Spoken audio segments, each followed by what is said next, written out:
From Kyle Pitts' offensive explosion to TreyVeon Henderson popping off for another fantastic week, we've got a star-studded show. I got a special guest with me. We're going to talk all about it today right here on the top 10 takeaways.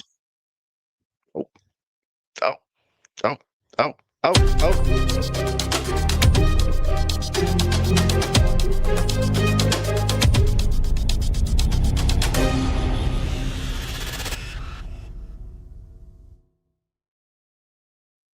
What is going on, Player Profiler? Pete Nova here, and I am super excited to be back. We are 1 week removed, or close to it. We got Monday Night Football tonight, but 1 week into the fantasy football playoffs. We got a lot of takeaways. We got some Dynasty takeaways, some takeaways for next season, as well as some takeaways for the rest of the year.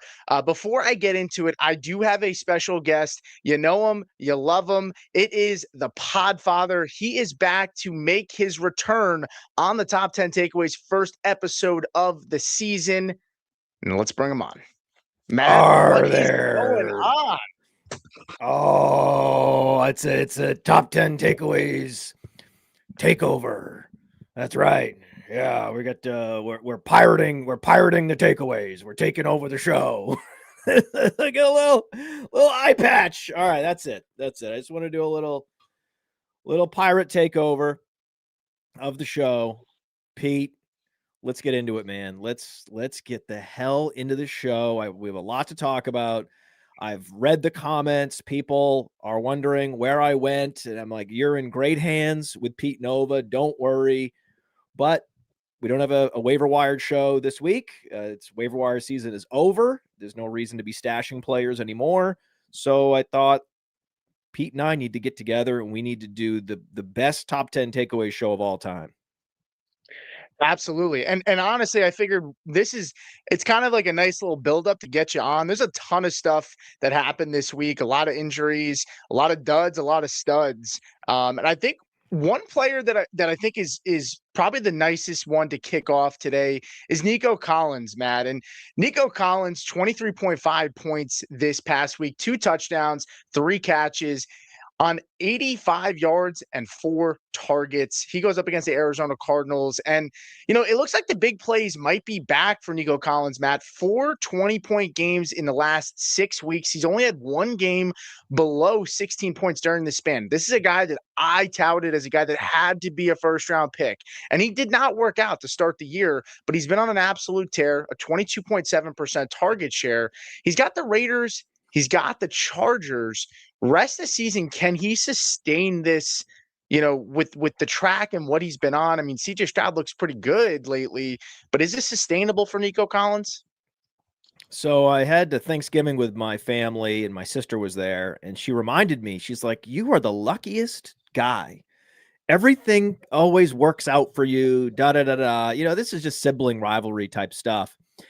And then I'm watching some games yesterday, Red Zone channel with my daughter, but then also focusing on the Patriots, and didn't go well. She's pretty sad, but I was like, let me get this straight.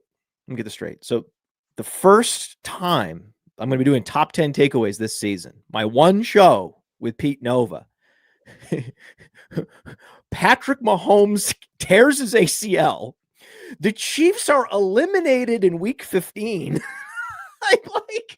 Like you've got Amon-Ra St. Brown, these multi-touchdown games up and down the scoreboard. We're coming off like a game with a 54.5 point total. All these other games are smashing. And I'm like, okay, I think we might have lucked out and picked the right week to do top 10 takeaways. So Nico Collins, I like him. I am fine with him. I was not the biggest fan a couple of years ago when he broke out. So that was one of those breakouts that I was not all over. And even in the future, I am wish casting Jaden Higgins to not Jalen Noel. I combined them. Jaden Higgins to take over as the 1B and really challenge Nico Collins, just basically making sure that Nico Collins is never a true fantasy first round pick. Why would he be if Higgins is there? And this is sort of a defense and run the ball type of type of game plan there in Houston. That all said, if there was a time to have Nico Collins on your fantasy team, it would be last week, this week, and then the next 2 weeks. I mean, this is the time to have Nico Collins, and it's it's only going to get better from here, right? In the next couple of weeks. I mean, a home game against the Cardinals, we knew that would be a good spot to play him. And then who do they get next week? Well, let's take a look. Next week, we've got the Raiders at home again. And then this is also with Woody Marks banged up. And Woody Marks being banged up, the law of the conservation of targets tells you that that does help, even just on the margins. It does help the wide receivers. But then in the fantasy Super Bowl, it's the Chargers, and that is very challenging. I mean, watching the Chargers secondary absolutely light up the Chiefs was scary to watch. Like, yeah, you're all over Collins next week. There are going to be teams and there are going to be scenarios, these loaded teams in the fantasy football championship. And it is going to be a question of what do we do with Nico Collins against the Chargers and that secondary? Will he leave on a stretcher against this? I can't believe how Harbaugh is getting this secondary to play like it's 1984. It was crazy. When Rashee Rice got lit up with the most textbook tackle, a top 5 tackle of all time, that hit on Rashee Rice was what the league is going to be showing every member of every defense for the next 10 years. This is a textbook tackle. We will never penalize you for this. You can put a guy in the medical tent and you are completely exonerated of any wrongdoing because it was a perfect form tackle. He hit him in the midsection with his shoulder. It was a hit and run, which is fitting for Rashee Rice. The last 2 weeks, 2 hit and runs on him. The last 2 weeks, right? I mean, is it not kind of? It's crazy how full circle it's come, though, right? I mean, you had the Texans game where he got lit up, right? And then you got this one. It's 2 weeks in a row. It's poetic justice a little bit here. I very much enjoyed that hit, even though it looked incredibly painful. And then he left. And then the big debate was with my daughter, like, what was the injury? Like, we know his head went one direction, his feet went one direction, and then his midsection went the other direction. And so he looked kind of like a Gumby. I don't even know if that's even a reference anyone gets, but he looked sort of like he was like a plastic man with the stretchy green guy. The Yeah, Gumby those were being stretched in one direction and then the rest of his body going in the direction. And I was like, it's either a hip or a chest or some sort of like shoulder. We have no idea exactly what. And it turned out, it was a chest injury, but it wasn't like, I think he was back on the field when the next hit happened, which was the dirty hit. Now, was it dirty? It was a penalty. He was thrown out of the game. It was helmet to helmet, but the guy did lower his helmet. Yeah. I did, Thornton did go low. What did you think about that hit? You didn't think that deserved an ejection. I mean, most people didn't think it deserved an ejection. Definitely not an ejection. I mean, I'm a guy that generally likes to give defense benefit of the doubt, especially with these bang bang plays. But I mean, look, I don't love the idea of the flags. Flag comes out fine. Ejection just seems kind of egregious. I mean, it's not like he launched and tried to kill the guy. I thought it was a good hit, honestly. But it was against the rules. Technically, it was a penalty, but the ejection was too much. The ejection was just too much for what that was. At least they're he got just his money's flying around, worth. man. He did flip off the fans at the end, though, so he got his money's worth of the ejection. Once he got ejected. Well, that's the thing. If you do get ejected and you're not deserving it at the time, it's not like you're not gonna argue your way back onto the field. So you might as well get your money's worth. Yeah, or get your fines worth, right? Get your fines worth. Like, the fine probably went up. So Nico Collins is gonna help people get to the fantasy football championship, but I think that week there will be start-sit decisions to be made. Yeah. Because he's not getting a huge target share. He's doing this with touchdowns, and they have a lot of options on that team. But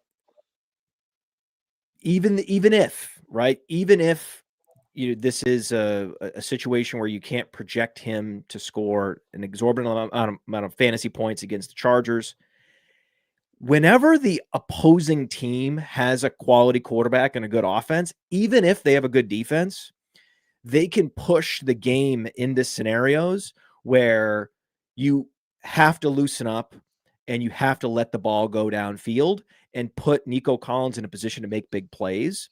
So oftentimes it'll be the quarterback on the other side of the matchup, which is making the final decision for me. So in any scenario where I have a loaded team and Nico Collins in week 17, because it's Justin Herbert on the other side and the game total will likely be reasonable, it won't be like sub 40.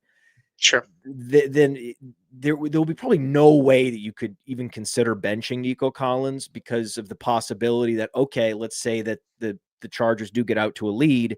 Well, then there'll be some garbage time that he can take advantage of. So I think this is also a time in Dynasty where you got to sell Nico Collins. You got to put Nico Collins on the block if the trade window is open, because these other receivers are coming. Noel's coming, Higgins is coming, they're all coming, and this isn't necessarily a prolific offense. So I would absolutely test the waters, especially when there's recency bias and a player has helped a bunch of people in the fantasy football playoffs. Oh, wow. I have Nico Collins on a couple teams. I love him. I would love to get more of Nico Collins. Oh, this team has Nico Collins on the block in my dynasty. Well, let's see what he wants. And then, okay, a first round pick and this and that. And it's like, well, maybe we can make a deal. Yeah. Well, the only other thing I would say is the encouraging thing about the Texans is the offensive line has gotten better, which they were horrendous. The offense itself is starting to click a little bit more. So we'll see if it's, I agree. I don't think the target share, it's not very sustainable, but the big plays are back. And one thing Nico can do is he can make big plays. We'll see with the Dynasty stuff. We're going to have so much Dynasty content coming out in the off season. I do want to get to the super chat really quick since it was a question. Then we'll go and move on to our next topic. It's from Evan. And Evan says, insane question. Need 28 points tonight to win. Gotta choose Achane or Kenneth Gainwell if Jaylen Warren doesn't play, given matchup. Who scores 28 points? It is pretty easy for me, Matt. I mean, Devon Achane has been absolutely phenomenal. I don't think you get cute and make a change. Wait. Even if Jaylen Warren was out, there's no way you consider starting Gainwell in no realm of possibility. If Warren was out and Caleb Johnson was out, I would still start Achane, because if you to get 28 points, you need to have an extra level of explosiveness in order to make it happen. So how you get to like 20 fantasy points, that's a different story, right? A lot of running backs, and we've seen them back through time, can just stumble their way into a 20-point total. Imagine every game from Zach Charbonnet when Kenneth Walker is inactive, right? You could pencil in a pretty inefficient 20 fantasy points. 28 fantasy points is a tall order. You need to deliver explosive plays in order to get there. And so you're almost dreaming of a scenario where you could somehow start Achane. Like, he would be the perfect guy. Perfect. He would be the perfect guy. Like, I got one game. This is it. It all comes down to this one moment. Everything, will you capture it or you let it slip? Right. Eminem there. Right. Yeah. It would be Achane. Like, this is the whole thing. This is the whole reason. If he's this healthy, is the reason you're playing him. But this is the reason you have him. What he's not dream just scenario. Like, I need 28 points and I happen to have Achane, who can take any given pass 70 yards for a touchdown. Okay. So that's 1 point. That's 7 points for the yards. That's 6 points for the touchdown. Suddenly that's 14 points. You're halfway there with that one play from Achane. That's the difference between an Achane and like a Kyron Williams, who any given week can put up 20 fantasy points. 30 fantasy points? That's where you need to add a layer of explosiveness. That's why best case scenario, you've got a guy like Achane on an awesome team with an awesome offensive line. Then he's got 40 points in his range of outcomes. Well, that would be nice. We'll see what the Dolphins do in the offseason. One note too. I mean, Dolphins the last 3 weeks, the hardest defense against running backs. I mean, it's actually kind of crazy how much better this defense has gotten against fantasy running backs. I mean, even if like forgetting about if it was Achane, I didn't like Jalen Warner Gainwell to begin with this week, let alone possibly considering over Achane. So we appreciate the question. Hopefully we ease. I would not get cute and make any rash decisions. I do want to pull up one more comment and then we'll move on. It for is the from next for the next 5 years. Gainwell is going to be a thing in different locations around the league. Just know that. Just know that. Just understand that Gainwell is not going anywhere. I don't expect any team to commit to him as their primary back. But he is going to be one of those players where year in, year out, we have a period of time in the season where everyone's talking about Kenny Gainwell. That it'll be 2030, and we're still having these conversations. I can't wait because I love Kenny Gainwell, but not over Achane. Give me a break. What's a good comp for that? Is it Darren Sproles-esque, right? Sproles went from the Chargers, kind of scat back-esque. Obviously, Sproles much, much better, but a scat back that continues to find himself on teams and continues to find himself relevant in offenses and can kind of have a solid longevity. Now, but the reason why that's a phenomenal comp is because at Kansas State, Darren Sproles was a full-blown workhorse. Just like Gainwell was a workhorse at Memphis, even though Antonio Gibson was on the team.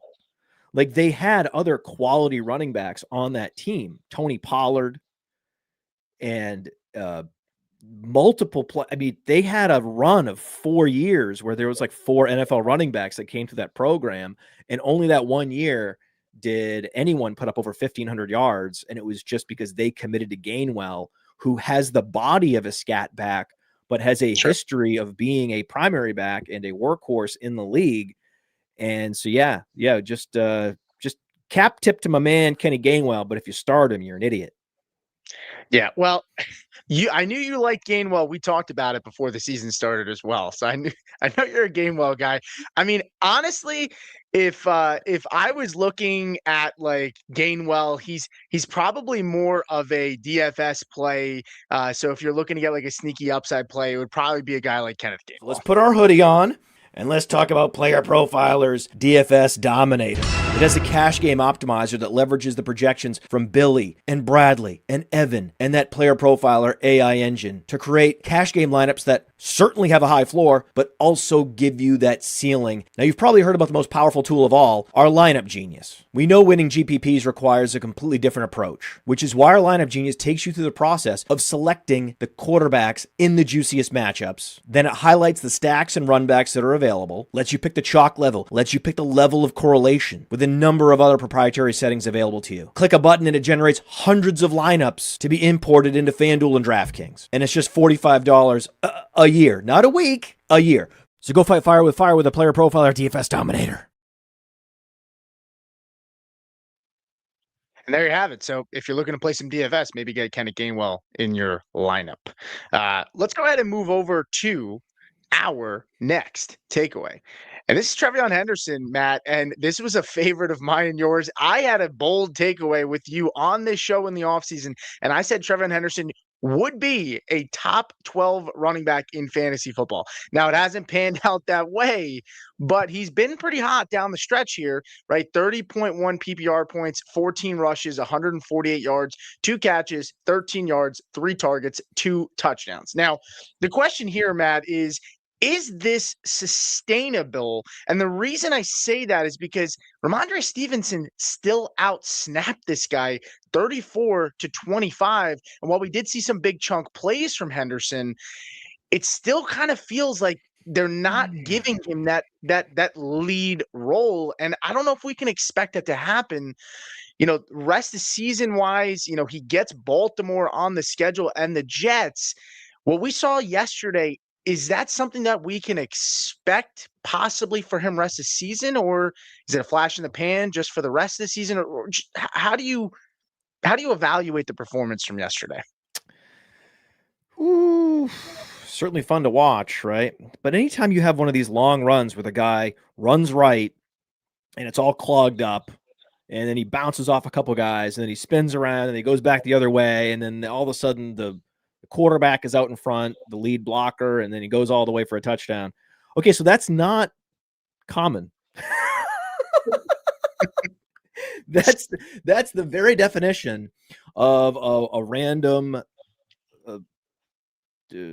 just a big play that you can't expect week in, week out. The bottom line is you need touches in order to score fantasy points.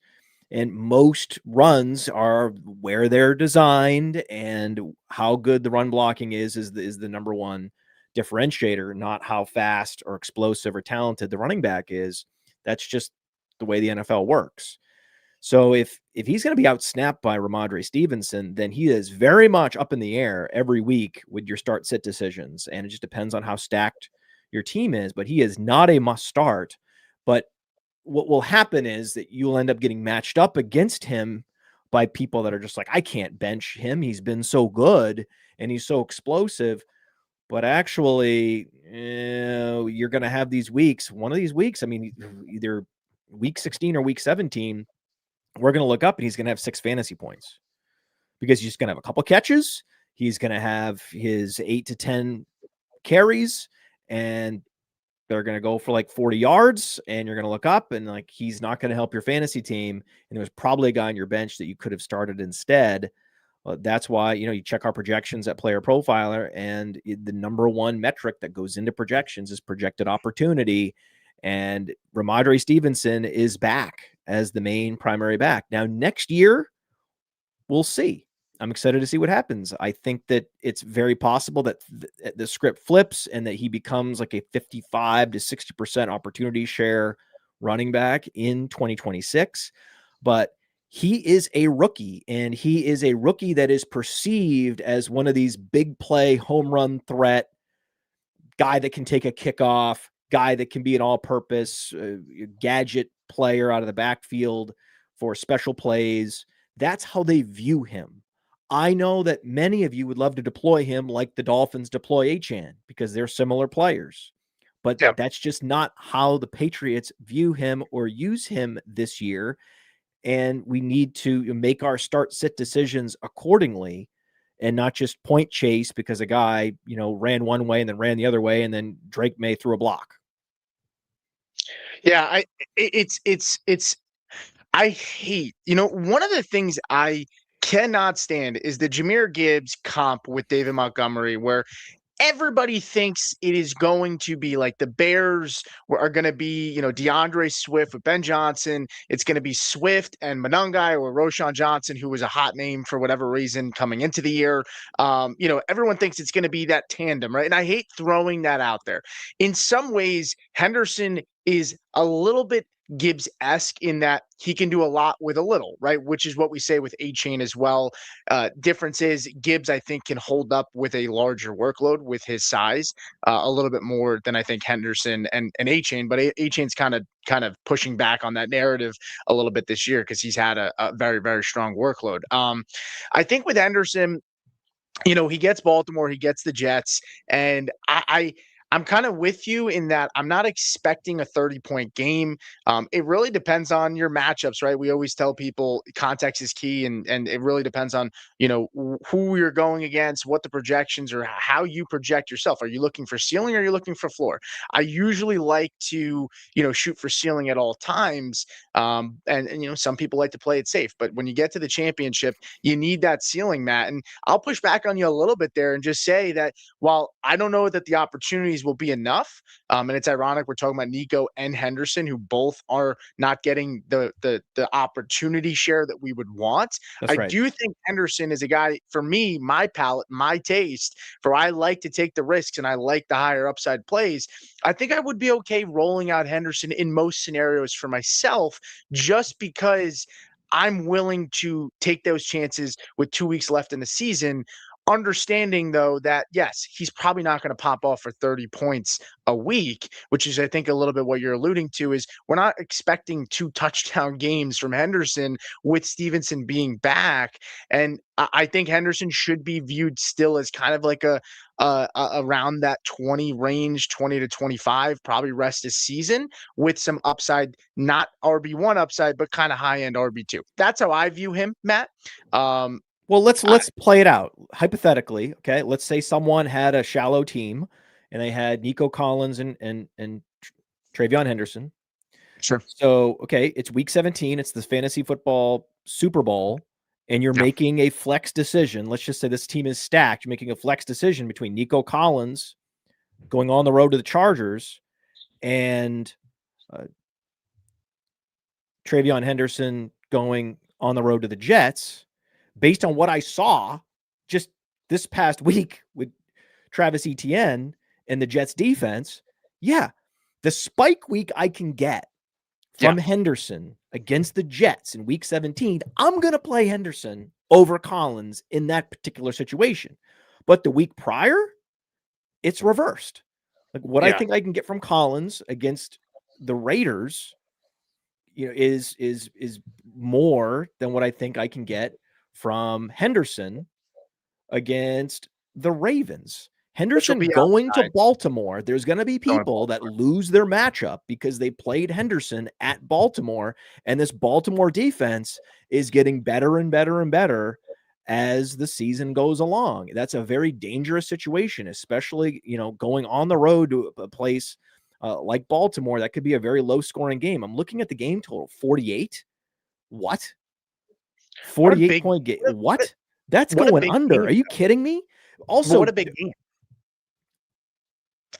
I mean, so much implications on the line. I mean, if Ravens need to win that game, if the Steelers win tonight, I mean, you're talking about, a pissed off Ravens team at home in a must win coming off against a Patriots team that's kind of reeling right now off of an emotional loss. I don't know about the narratives making the playoffs. All I just know is like this team with this defense, how they're playing, this offense, how they're playing, what their situation is. Will Campbell be back for that game? I don't know. Probably not. The reason why there's no comparison is because if you've seen the offensive line in Detroit, it's not even a compare. I don't care what the snap share, whatever you want to compare.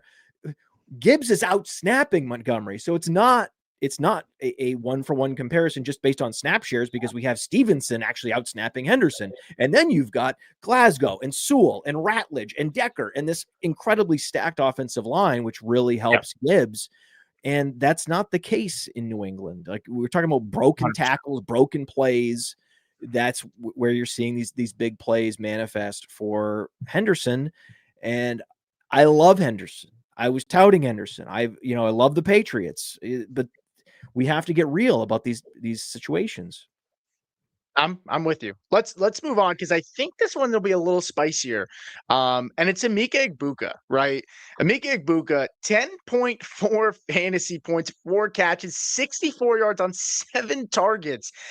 I don't know what we do with this guy, Matt. I mean, he had the lowest snaps played since week 6 versus San Francisco, where he had 43 snaps this week. But he also had the highest target percentage since week 10 with 31%. Mike Evans is back. Jalen McMillan is back. And Godwin's now shaking off the rust a couple of weeks back. It's no surprise that Mike Evans is the favorite guy for Baker Mayfield. I think and most of us could have expected that as long as Mike Evans is out there with playoff hopes on the line, he was going to get peppered. Now, you have Emeka Egbuka, who plays against the Panthers. He plays against Miami. Those are tough defenses against fantasy wide receivers down the stretch here. And low-end wide receiver to high-end flex. That's how I view Emeka Egbuka at this point. We have enough data to see where, yes, volume is king, and we love the volume, but the ceiling is just not there for him. This is a savvy bench move to bench him in this upcoming week. They're going to Carolina. Okay. And this is the one thing the Panthers have been really good at is locking down opposing wide receivers. And now there's all this target competition. If a guy that got you there, hey, Egbuka helped get me there. That's okay. Pat him on the back. Hey man, thanks. Appreciate you getting me here. But we might have to go with a streamer wide receiver over Egbuka because the ceiling isn't there either. Right? Maybe he scores a touchdown, maybe he breaks a big play, but against that defense, probably not. And the volume is not going to be there. Well, I mean, in the red zone, let's just play it out here. I mean, where is he in the pecking order if he is on the field with, say, Chris Godwin, Mike Evans, Bucky Irving, and say, let's just say Kate Otton's back out there because he didn't play last week. Is he the fifth option in terms of in the red zone with all of those guys on the field? The one thing he has going for them is that he is an interior wide receiver, and they do better against Carolina. So, I mean, it's not a great matchup for Mike Evans either. Right? Sure. This is might want to bench Mike Evans too in this situation. It's great for Bucky Irving. That's the play is Bucky Irving. And I wouldn't even be surprised if the Panthers roll in this game, win by 10, something like that with a home game. They're only 3-point dogs. That's it. So this is a scary situation. The point total is only 45.5. Typically you see a Tampa point totals up around 48, 49. For it to come down to 45 against the Panthers, and that's kind of low. It's kind of a weird number of implied points for them. You wouldn't have thought, even if I told you, hey, they're going to get healthy, and yet the implied point total will be relatively low considering what they've had throughout the season against the Panthers. It's just this is one of those alarm bell situations where you got to be very careful. We're all going to be taking our time and going through our start-sit decisions and iterating on that throughout the week. Buccaneers wide receivers is going to be very interesting. Got to check the projections on Player Profiler, do all your deep research, and then just got to eventually make a decision and go with it. It's going to be very difficult to start Panthers and the Buccaneers wide receivers in this game. Yeah, you may have to hold your nose if you don't have many good options. We are going to talk now about some waiver wire targets because it's a seamless transition here, right? To kind of move on from if you're possibly looking at maybe making a pivot, right? Who are some players that maybe could slot into your lineup? Now we're at a point in the year, Matt, where you're not stashing anybody, right? What if you picked up Michael Wilson? This is what I'm talking about. You pick up Michael Wilson, you're going to be playing Michael Wilson. Of course. Right? I know, of course, but like there's pickups that could have been made along the way. And that's the thing. It's like when I listen to a lot of podcasts and I see start-sit decisions discussed, it's like, hey man, you got to remember the top 4 teams in a fantasy league, a lot of these guys, they're stacked. They've made great decisions throughout whether it's trades, whether it's ad drops. That's the reason why a lot of these fantasy teams, people are listening right now, they're in these competitive leagues and they are looking to win and they've been making good decisions throughout the year. So they're actually in this fortunate position where they're going to have to make really tough start-sit decisions. And sometimes it'll just be like, hey man, I've got to bench Egbuka. He's a flashy guy, first-round pick, Ohio State, had some big boom weeks early in the year, got me here, and I'm not starting him. So let me ask you, right? We talked about we talked about kind of scenarios of this week, and we talked about Nico Collins, TreyVeon Henderson. What would we do in that week? Who would we bench? Who would we not bench? Right? Michael Carter. Okay. Michael Carter is a player that's going to be hot, right? It's one of the guys we're going to talk about, 8% rostered. He comes out of a game against Houston, 14 carries, 4 catches, 38 yards, 50 total snaps. Now, this guy's averaging 4.8 targets per game over the last 5 weeks. Bam Knight goes down, likely out for a couple of weeks with that ankle injury. Did not break anything, no fractures, but probably out for a couple of weeks, and they're not making the playoffs. So, I mean, he's probably done for the year. He's going to be dropped, right? Bengals are an amazing championship matchup, right? If you get there, right? Now, Michael Carter is still Michael Carter, but that's still a phenomenal matchup. But then when you factor in Michael Carter, who's he really playing against? Is it DeMarcado? I mean, I listed Michael Carter as a must grab for me late in the year. You're not going to find many guys. Maybe you talk about Devin Neal going down and trying to, pick through the garbage over there to see what's available. But he also gets Atlanta this week. So is Michael Carter, am I crazy? Is he a guy that you are, gunning for if you have any FAB left? All of it. All of it All on of it. Michael Carter. All your Empty in the fab. This is the time. You got to go for it. This is it. He's home for Atlanta, and then he's going to Cincinnati. Yeah. And he catches passes, and he's the primary back. What? Yep. This is what we're talking about. This is where you pick up a Michael Carter and you can conceivably start him over Henderson. This is what I was talking about. You're making a flex decision, in the Super Bowl, and Michael Carter's coming off a 20-point game against Atlanta. Do you play Michael Carter or do you play Nico Collins against the Chargers? What do you do there, Pete? Those are the decisions that you sit there and you make. And as it stands today, as long as I see Michael Carter week 16 against Atlanta, no funny shit, no, DeMarcado getting in there and it's a split and we all expected it to be Carter and it changed. And as long as it's what we expect workload wise and there's no funny stuff, I can probably say confidently that I would start Michael Carter against Cincinnati over Nico Collins in that tough matchup against the Chargers. Yes. There's just, it's interesting. There's times when you need to just play the guys that got you there. And there are times when you need to get a little bit cute because it is the right move. So for example, you start your starters. Well, no, if you have Michael Carter and it's week 17, it's the fantasy football championship and you're trying to decide between him or Egbuka or Nico Collins, you better start Michael Carter. Start your starters is a total fallacy. Well, but great there are times when you see fantasy managers getting too cute.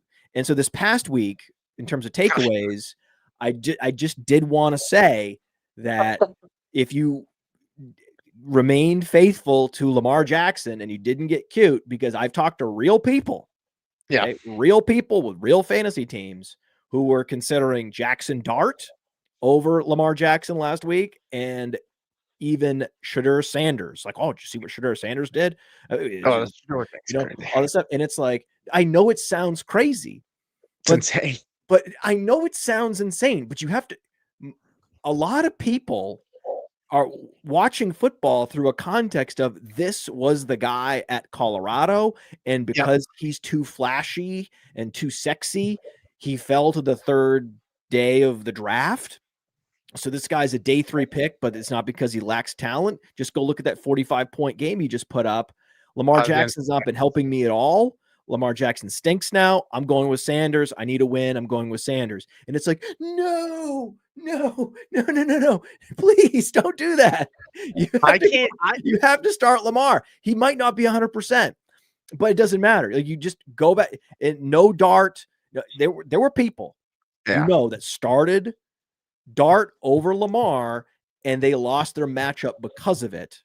And so there are situations where it's like, no, we have to hold our ground with guys that have incredible upside, like an Achane, like we started the show with, like a Lamar. That's not what we're talking about. When you have guys that are losing opportunity share, whether it be a running back or a wide receiver like Nico Collins or Egbuka, to teammates, and they're not the main featured guy anymore, then that opens up the discussion for start sit. That's not a thing with a quarterback like Lamar Jackson. Okay. Did you happen to have a situation this past week where you started the wrong guy? I did.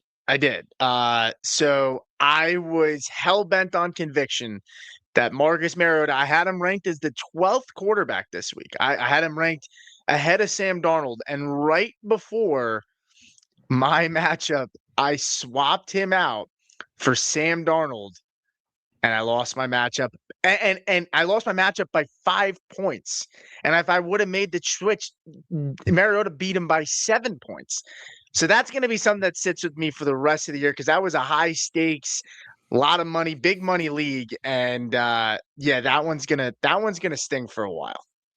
It hurts, man. And the thing is, Darnold ain't no Lamar, right? That's the sad thing is, it's like, yeah, but it was Mariota, and yeah, but I'm like, yeah, but it was also Darnold. Like Darnold is one of those players where, like, just because like he's had a good season or he's on a good run doesn't mean he's a must start by any means. Just like Jackson Dart. Like, Yeah. listen, I'm in the New York area. Jackson Dart is very popular. Like, you would think that Jackson Dart was Patrick Mahomes. And no. We're still talking about a rookie quarterback with no weapons here. Last time I checked, this was a rookie quarterback with no weapons. So, and then with Jackson Dart, like, he's going into a run first game environment. I mean, with Sam Darnold. Yeah. Both of them actually, but like what I'm saying, like with Sam Darnold in particular, you're like, yeah, some of these matchups for quarterbacks, they look nice on the surface, but if there's not a quarterback on the other side that's going to propel a shootout, then oftentimes you're just looking at the running game getting fired up, right? It was Phillip Rivers because again, this is hindsight. I get it. But if we were having a conversation, what I would tell you is the reason why I would have started Mariota in that situation is because of the quarterback on the other side. I would have started Mariota because of Dart and benched Darnold because of Rivers, having no trust in Rivers. That would have been the reasoning. It's like, what's going to happen? Oh, they're going to run the ball. And then, I had a good lead after Thursday night, and you know what it was? I tried to play it safe. I sat there. I said, I'm super convicted on Mariota. What if he burns me? I did all this research on it. I got my rankings all set for the week, and I went against my gut because I tried to play it safe, and that's why I don't play it safe in the playoffs. That's my rule. Now, this is basically this whole show. The theme of this whole show is just don't play it safe. Don't play it safe. Play Michael Carter over superstars with like huge draft capital. That's what we're doing. It's crazy. Listen, the fantasy football drafts were 15 weeks ago. None of that matters now. That's what fantasy managers have to remember. And that's what so many people forget is like the name value. Like Breece Hall. I said Breece Hall yesterday was going to get out. Well, not out snapped. I said that Ramondre Stevenson was going to score more points than Breece Hall yesterday because the way Mike Vrabel has been and against that Buffalo team and the way Breece Hall has been against that Jacksonville team, and I suggested to people to start Stevenson. Now, it wasn't like you profited a ton off Stevenson, but the point is, like, not many situations you would say, yeah, I'm going to start Stevenson over Hall, but the matchup makes sense. And you can't go off name value this late in the year unless it's a superstar like Devon Achane. Yeah, I don't care if Devon Achane is playing against the Houston Texans. Right. In many such cases, I am starting Devon Achane. It does not matter, right? He is that good. He is electric. One play, he can go. And he's getting the majority of the touches, and he's amazing. So if you put those two things together, that is a must start. That is a set it and forget it player. There's a handful of them in the league. The rest of them are conversations, man. They're conversations. And a lot of times the conversation comes down to who's the quarterback, who's the opposing quarterback. So, for example, Breece Hall, Brady Cook, no thank you. Right? Brady Cook, and on the Plays of the Week show that we do, so the Plays of the Week show, drop it sometime Friday afternoon, Friday evening. And sometimes I'm like, man, I'm worried that I'm being boring. I'm going right back to Adonai Mitchell again, but I'm looking and Adonai Mitchell is not being widely started. And I'm like, but don't care who the quarterback is. The Tom Savage corollary, the number one wide receiver will get fed no matter what. Now, a backup quarterback, especially a below average backup quarterback, is going to be a huge drag on the ancillary wide receivers, the tight end, and the running back. Not always the number one wide receiver. Typically, there'll be garbage time, and that guy will get fed, and he'll get there anyway. But the running game is the under the radar sort of victim of the backup quarterback that drags the offense down. that would also be a drag on Breece Hall. And Isaiah Davis, yeah, he was efficient and he scored. But I mean, it's not like anyone's saying you should have started Isaiah Davis. The Jets were just a stay away other than Adonai Mitchell. So there are certain situations where you're just like, okay, there's a quarterback making his first start of his career, or a quarterback who's 46 years old. He hasn't started a game in 5 years. In these situations, I will potentially start the number one wide receiver and stay away from literally everybody else. Well, I think that's a good point. The running back drag is definitely a valid thing to keep in mind going forward, and how they're affected compared to the alpha wide receiver. Now, before we move on to the next, Jonathan Taylor got 25 carries, dude. He had 25 carries. Okay, he got 25 carries, and with Phillip Rivers, he put up 12 fantasy points. Listen, all I gotta say is this, because I wanted to talk about it before, and then I want you to give your number one waiver target, and then we'll move on. My fast draft team on the flex 4, okay, was in first place all year long, with Hampton and Henderson pretty much doing nothing for me, right? Henderson and James Cook have popped off, and me and you, Matt, specifically talked about CMC's ADP in fast draft and how late he was going. And my fast draft teams, I mean, I have Josh Jacobs, CMC, TreyVeon Henderson on that team, and James Cook. Okay, I'm back up to 3rd place in that Flex 4 tournament. And yeah, I mean, so I had to do a little brag, a little tout there. But is there a specific guy that you are targeting outside of Michael Carter that you like as a waiver wire option this week? Well, Adonai Mitchell's going to be out there again, right? So Adonai Mitchell's always a nice option. You know, it's what about, I mean, this is super fringe deep league. Jalen Coker. I thought about it. Jalen Coker came to play again. Jalen Coker is just a really good receiver. He's just an excellent professional receiver. And yeah, maybe you don't like the Buccaneers receivers in week 16, but that doesn't mean you can't like the Panthers receivers. The Panthers receivers are going to be, they're playing at home. We talked about it. Like, I can't believe that's only a 3-point spread, right? These are all reasons to be cautious about your Buccaneers receivers. And who would be surprised if Jalen Coker outscored every other Bucs receiver? Like, that wouldn't be shocking at all. 17 points, 16 points. I mean, the target share hasn't been that high, but something to note that did just come out, Zion McCollum, who is a cornerback for that team on the Bucs, is done for the season. So they're down another corner. They have been banged up. The secondary has been extremely leaky.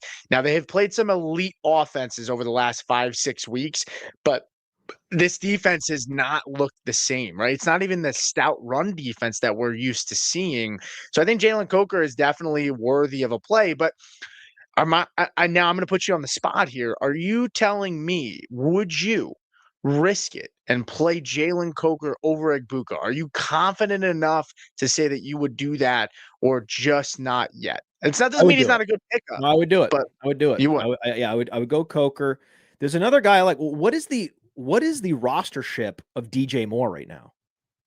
We can take a look. I don't know. I don't have it in front of me, like Yahoo leagues. I figured at some point everyone would have just let DJ Moore go, but I don't know. I mean, I think it's worth, at least in all your leagues, checking DJ Moore, because we had the foot injury aggravation in warmups for Adunze. Plus, then you had the ankle injury to Luther Burden. So now all of a sudden we could be looking at Olamide Zaccheaus and DJ Moore next week for the Bears. He's actually owned in more leagues than you would think. 80% per Yahoo. Okay, yeah, that's the thing. But only 20% started. I know that you say that, right? But this is a very important note, and I didn't make it at all this year on the Waiver Wired show, and so I'm very appreciative of the opportunity to come in and talk about this. At this point in the season, when Yahoo is calculating percentage rostership. A lot of times what they're doing, or what they are doing, is they're just looking at all the leagues. And many of the leagues where DJ Moore is rostered are dead leagues, mock draft leagues, leagues that are not that competitive, where you have teams that are on autopilot and never thought to drop him. Yeah, teams eliminated. Those 80% of leagues, a lot of them are relatively dormant leagues compared to the average active league. The 20%, a lot of those 20%, those are active managers who are making moves, and you'd be surprised. You might be in a 12-team league and DJ Moore has hit the waiver wire. And this would be the perfect time to pick him up because he is a talented player. He is a good player. It's hard to say what's been happening this year behind the scenes. Certainly this has been a lost season for him, but stranger things have happened than a guy with DJ Moore's talent profile coming in and, saving his season with a run in the fantasy playoffs. I don't even think it's been a drop off of talent for him either. This offense's passing game has been super inconsistent. This has become more of a run first mentality offense too. And that's not to say that DJ Moore, if Burden is out, if Roma Dunze is out, right, you are left with Olama Zacchaeus, Colson Loveland, who we really like. At this point, after yesterday, Loveland's a must start. Loveland, we're all in on Loveland. Yeah. Absolutely. All in on Loveland. Got to be a must start. But let's move over since we're talking about tight ends. I have one more guy I want to talk about. Go ahead. Is Jayden Reed. Okay. So Jayden Reed, I think he led all receivers for the Packers in opportunity last week. And there were injuries, right? So we've had injuries. There was an injury to Watson. I don't think he returned. Not sure what the injury was. It was like an oblique. I don't know what it was. It was a chest, but they said he didn't break anything, but they don't know his status for this week, though. Okay, yeah, the chest injuries, those typically, as long as it's not a serious like pectoral tear or something like that, a lot of times these guys can come back. Bottom line is he's banged up, right? And it's like Reed and Golden out there at this point. Reed had he was the number one wide receiver in terms of targets. He had the most targets, tied with Luke Musgrave, who I love that he's starting to emerge a little bit. But now we've got Watson banged up. Reed is getting acclimated, and he is looking like the number one wide receiver now in Green Bay. And so he's another guy where look for DJ Moore, look for Jayden Reed. Those guys aren't available, then you're pivoting down to something like a Jalen Coker. Sure. Okay. Yeah, I like that. He didn't have a bad game this week against Denver. A good secondary too. 5 receptions, 6 targets, 55 yards. Yeah. And he's been involved the last, since he's been back. 5, 4, and 6 targets. And honestly, this version of Jordan Love, this is not what we saw in years past. They're throwing the ball more than they were in years past, especially down the stretch when it gets cold and you expect them to lean on Jacobs. They have been airing it out more than we've seen in years past. Is there anybody else that you want to talk about in terms of waivers before we move on? Well, what about Hull? Evan Hull? Are you guys no, well, yeah, there's the whole Saint situation is what I was pulling up just now because I like Evan Hull. Evan Hull's an all-purpose back. It would just be so poetic for him to finally do something. He out from the shadow of Jonathan Taylor and goes to a team that really desperately needs help at running back. But there's also, I was thinking about Vele. Right, Vele, very similar stat line, if I recall, to Jayden Reed, right? Kind of like high catch rate, put up 60+ yards, was right there with Olave. So, and they're in like a throw first mode. Even if Shuck is injured, Rattler comes in. There's not a huge drop off from Shuck to Rattler. So I like Vele too. I prefer Coker. But Vele would be the next priority from there. And I prefer Hull over Estime because Hull is more of a pass catcher. Even though Estime was 3 for 3, Hull had no targets. Hull was a much better receiver in college, and that's what I'm going to go back to when I'm sort of judging the profiles of these players. They barely used Estimate even when Neal was healthy, which is really unfortunate. Devin Neal looked good, and he had a really, really good schedule the rest of the season here. I would, to put a bow on it, I prefer Vele over Coker, 6.5 targets per game over the last 4 weeks. The Jets are on schedule this week. They just got torched in that game. They just fired their DC, and then they get the Titans in week 17, which 28th in points allowed to wide receivers, which could be really, really nice too as well.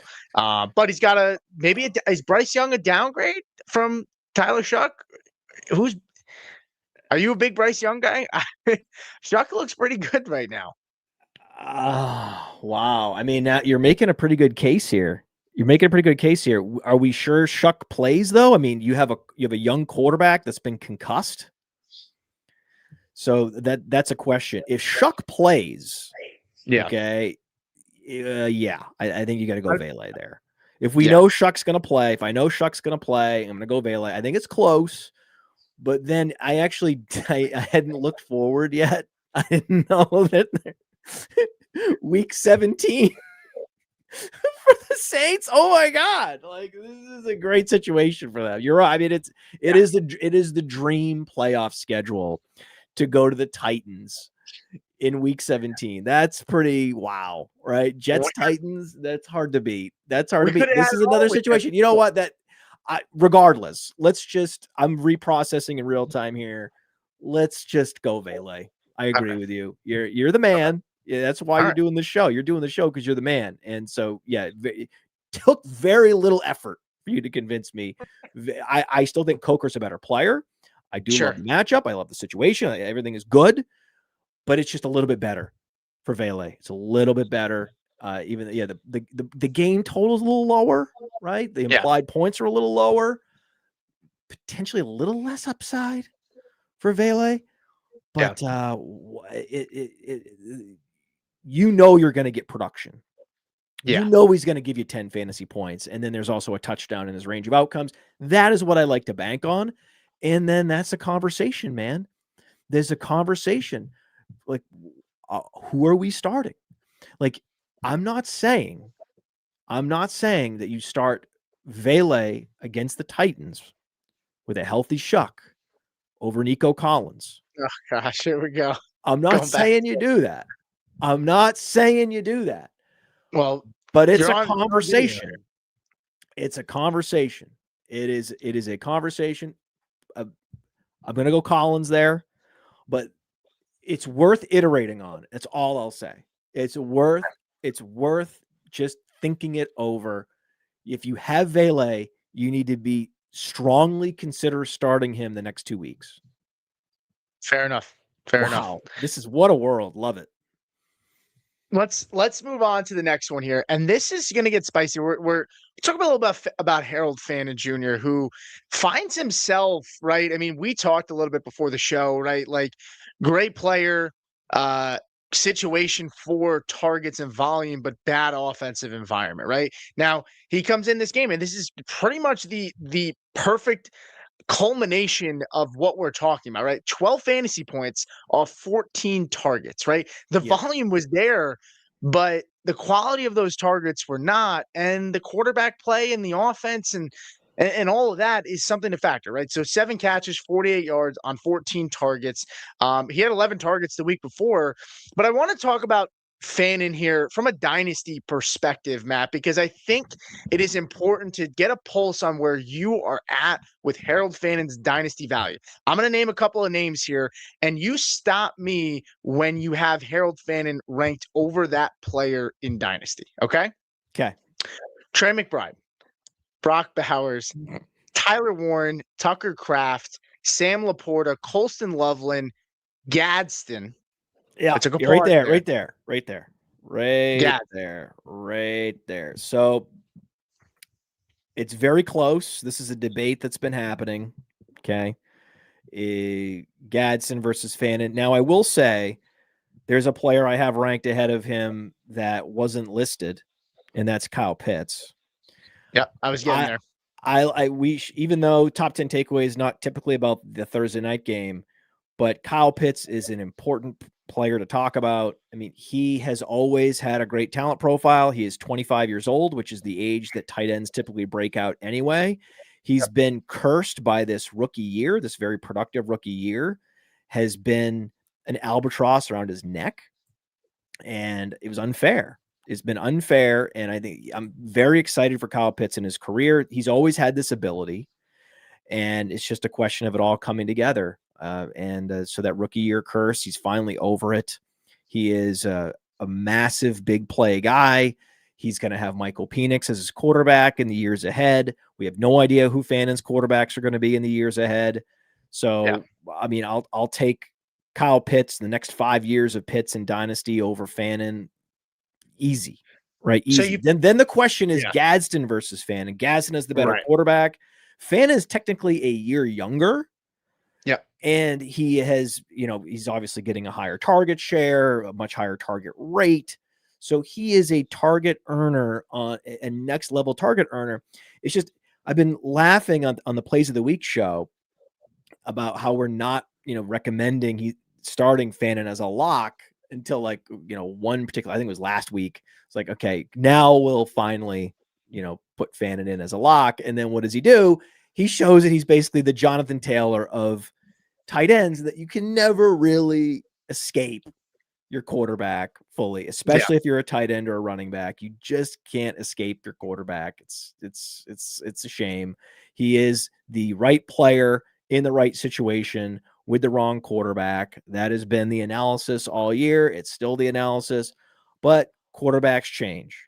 And then it's like 1 week you have a bad quarterback and the quarterback is a weight. And the next week, oh my God, that weight has been lifted.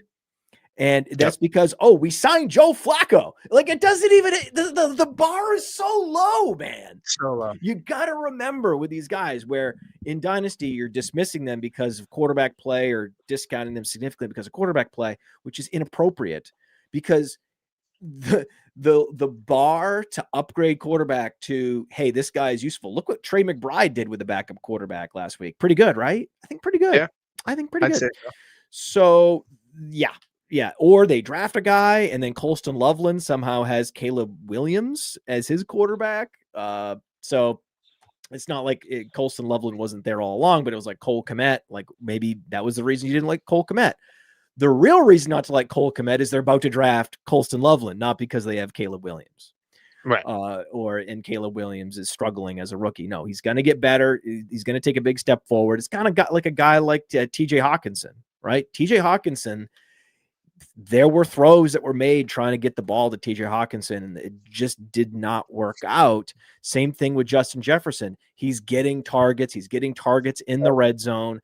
Justin Jefferson is an incredible buy right now. And I was very happy on the Plays of the Week show that we talked in depth about JJ McCarthy and how things are coming together for him, and fading him at this point would be a huge mistake. This is a strong buy in Dynasty, a strong buy for this week. You need to get out ahead of JJ McCarthy because this thing is happening. He's been making awesome throws. This is the telltale sign. If a guy is inconsistent, making these wow factor throws and then making dumb throws and then wow factor throws and dumb throws, if it's a young quarterback, he will eventually clean up the dumb throws and it's going to be on. And that's exactly what's happened with JJ McCarthy. So I'm super happy that he's finally turning it around. And shockingly, it's like, we're going to finish out the season and somehow Daniels will be the drag on the quarterback production from that particular class this year, which is the wildest thing. I mean, as it turns out, we were right all along that the 2024 quarterback class was one of the best of all time. Yep. And thank you to Caleb Williams for really helping to put that class on his shoulders. And Nick's had over 300 yards and 3 touchdowns. I mean, it's all happening for this class. I'm so excited for it. Make sure you put a little respect on my boy Bo. Just make sure you don't. Yeah, I did. Make sure we got to make sure we talk about that. I just did, and I'm sure Jaden Daniels will be a big value in fantasy next year.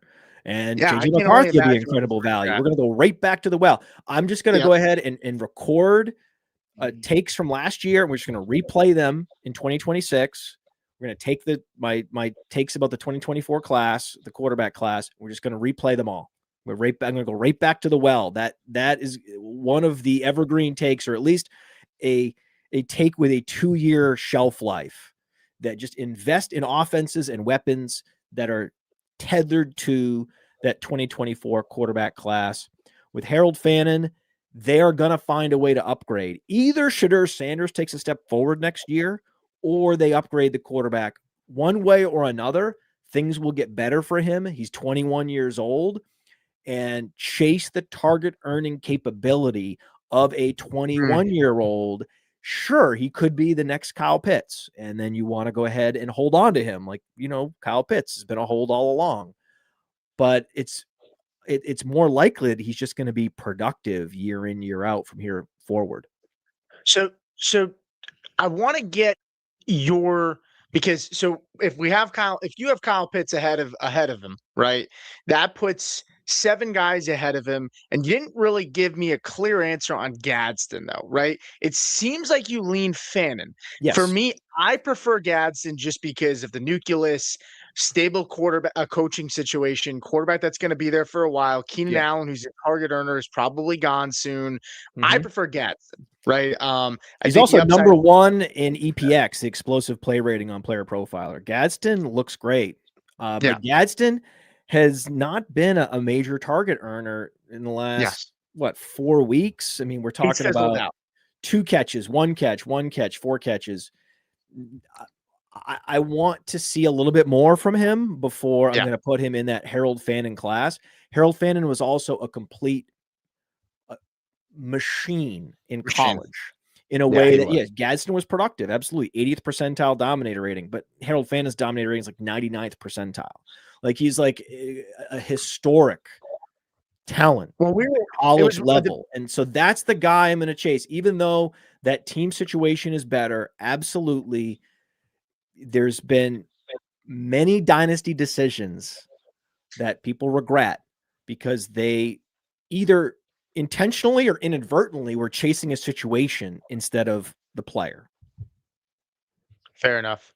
I think the biggest thing for Fannin, for my concern, was blocking, right? And I know that sounds really silly, but with Njoku there and his inability to block, they've clearly shown that they don't care if he's not the best blocker. They're getting him on the field and they're deploying him really well. So it'll be interesting to see. I think Stefanski might not be there, so we'll see. But it's a good topic. It sounds like we can at least say he's top 8 for you. He's 9 for me.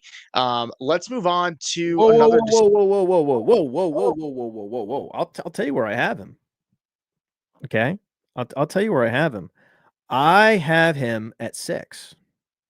That's where I have Fannin in my personal rankings. Now, on Player Profiler, what's going to happen is, as the year plays out, right, you're going to see guys moving up and down. Kyle Pitts going to be moving up, right, because that his performance from this past week has not yet been processed by the Dynasty rankings and the lifetime value engine. Sam Laporta, I would rather have Fannin. Tucker Kraft, I would rather have Fannin. I am leaning into the Loveland, Fannin, Pitts, and I would push them ahead of guys like Kraft and Laporta. I know that Laporta is still young and he's been productive this year, but I mean, he's similar to Gadsden. There's a lot of games where he just hasn't been used, and I think that Tucker Kraft, when he gets back, he's gonna have a Luke Musgrave problem. So there's some positions that I have that are counterintuitive or not common with some of these tight ends, and they're not even fully reflected in the lifetime value ratings on Player Profiler. But I'm chasing that rainbow with Loveland, especially based on these injuries that we've seen in that passing game for the Bears. I'm very bullish on Fannin long term, carrying over what he did in college, and I'm a post hype fan of Kyle Pitts. And that has to be at the expense of somebody, right? And Sam Laporta is just not moving the needle for me. Okay. So, and same thing with Tucker Kraft. Tucker Kraft was 14 plus fantasy points per game this year. And, that was this year. But I'm looking forward. And when I'm looking forward and spinning this forward, I'm in on Loveland. I'm in on Fannin. I'm in on Pitts. Okay. Fair enough. Well, and we're going to have so much more time to talk Dynasty in the offseason. We have a ton of content coming out here. So we're super excited about it here at Player Profiler. Moving on to the next topic here. Whoa. Apparently Vele was in a sling after the game. I saw that. Was that reported anywhere? Did he have a shoulder injury? I did not see it. I saw the comment. But I didn't if it's a comment if it's a comment on the stream, it has to be true. It says questionable return due to a shoulder injury. So he did leave. Okay. I don't know. Arm in a sling. I do see that. Coker it is. I'm back to Coker. Oh, I'm back to Coker. Oh, we went Coker and then Vele back to Coker. Thank you, chat. The Player Profiler community loves the Coke man. I will say that. They do love the Coke man, Jalen Coker. So you're tugging on some heartstrings there. By the way, we're over an hour, the show. That's all right. This show is over an hour. This reminds me of the top 10 takeaway shows I used to do, where I used to aim for a 20-minute show, and then we would do an hour 10. Well, the chat is here, and they might not be commenting as much, but they are watching on YouTube. So if you are still here, make sure you hit that thumbs up. And I do want to say, we are close to 30,000 subscribers here at Player Profiler. If you guys are not already, please make sure you hit that subscribe if you enjoy the content, right? If you're a first-time listener and maybe you haven't listened to all our stuff, hopefully we have earned that subscribe and that thumbs up from you. And if you've never checked out the website, right, a lot of the information that we're talking about today, most of the information is all pulled from Player Profiler's website. So go check that out. There's a lot of free tools as well. If you just want to poke around before you maybe sign up for a membership there, there's a lot that we have to offer here. And if at the very least, give us a thumbs up, subscribe to the channel. It helps us out tremendously. Have your friends subscribe. Have your mom subscribe. Let's juice it up. Have moms and loved ones and friends. Just juice this. Coworkers. Let's juice up. Let's get it. Let's get to 30K. Harold Fannin's mom, I guess, as Jamie says, maybe she'll subscribe if she's watching the show. She already subscribes. There you go. Perfect. Sheila Fannin, love you, Sheila. All right, let's move over to Patrick Mahomes here, because this is gonna have some heavy implications, Matt, for next year, right? Really? Torn ACL, no playoffs. Implications for Patrick Mahomes. What happened to Patrick Mahomes? Torn ACL. Now, Andy Reid did say he's going to Dallas for a second opinion on the knee. Now, I don't think that means he didn't tear it. I think it means they're checking the severity, maybe looking at other options. But Patrick Mahomes, right? I mean, it's the first time that this team is going to have a top 20 pick in the Mahomes era, right? They could add some more weapons to the arsenal. Maybe Travis Kelce's retiring. You have the tight end over in Oregon. That could be a juicy transition there, or maybe they bring in, it's more of a luxury pick. They got some question marks, but we're not here to talk about that. We're here to talk about Patrick Mahomes and the effect that it has on the assets around him, like Rashee Rice, Matt. And Rashee Rice was going to be a fringe first round pick, at least next season, in my opinion. And I don't think it's a hot take to say that there's a world where he might have gone ahead of Justin Jefferson in drafts next year because of the uncertainty of people and where they feel with JJ McCarthy. I know you don't like to hear that, but I'm telling you, if Mahomes was healthy and what we've seen from him and Rice, it is not out of the question that the fantasy community got over their skis and said they would take him over Jefferson. Now that's a fairy tale because Mahomes is injured. He's probably not playing week 1. But what do you expect?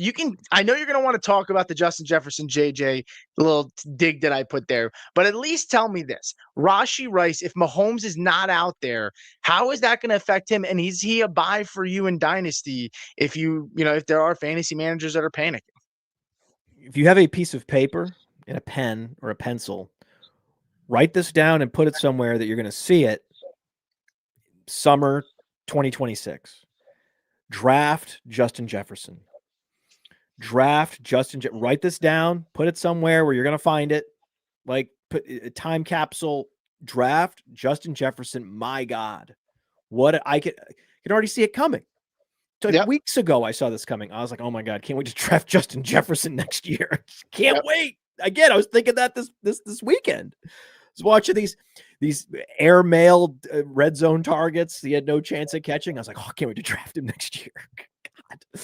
So yeah, it's quite the situation that we have here with the Chiefs, where suddenly this team is wow. I mean, I can't believe, if you're a Chiefs fan, you're spiraling right now. I mean, because the world is suddenly not what it was 24 hours ago.